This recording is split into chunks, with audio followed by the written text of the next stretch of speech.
Happy 420. Legalize it. Here in Nebraska is what we need. I know it's legal a lot of places. Hey folks, I was just on, but I want to share more good news. I prevailed. I got my email back from the hackers. Man, hacking is something else. It took them a while. But the deal is, I'm thinking about you, Michael Dawson, because it's a shame that you could not get yours back. I was not prepared to accept the idea that I could lose my email account permanently. That didn't seem right. So I went into the store very calmly and diplomatically. I know how to talk to people. They, remembered me because this is the third, fourth time I've been to the store, and the manager was saying, it's like, well, this is what we did was what we can do, and it's like we can try again, but it's like if they don't accept what we do here, there's not more we can do. And I said, well, surely there's another step. And he said, yeah.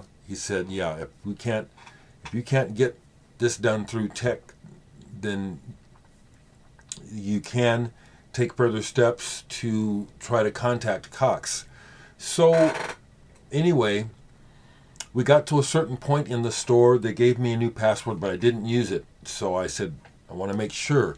So I want to log in here on your computer. And they said, well, we can't do that, but here's what we can do. We can have you can call tech from here to finalize the steps that you have to take to make sure, because what they were able to do at the store, I know some of you are all interested. What they were able to do at the store is that the hack was so bad that I could send, but I couldn't receive. The hackers were still routing any incoming to my email to them. So that's what tech had to work on. It said they said give us an hour. I did. We just finished. I just reset all my passwords. It's a relief. There were only a couple of things directly connected to that email, and I changed all that stuff, but it still felt vulnerable that someone else had access to my account. And we closed it off. So I just wanted to share that, people. That's good news. Man. I think, a lesson learned, even though I already knew the lesson. So that's why, again, I keep kicking myself that I already knew, don't respond to that stuff.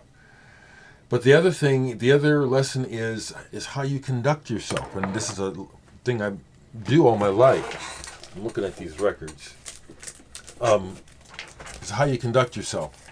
And again, some of you all know that as a person of color, you have to step up your game, to be taken seriously.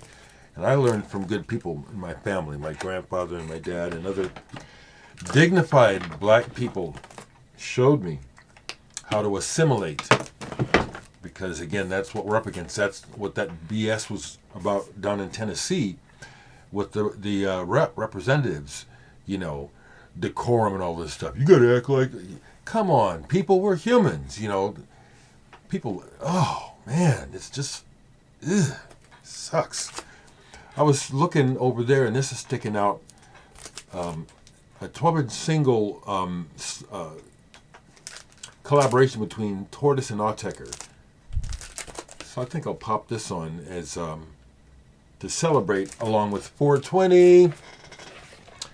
It just played side one of Legalize It. Yeah, my copy is beat. It's water damage. The record plays fine. Peter Tosh, gone too soon. He was such a powerful presence that he had to be eliminated.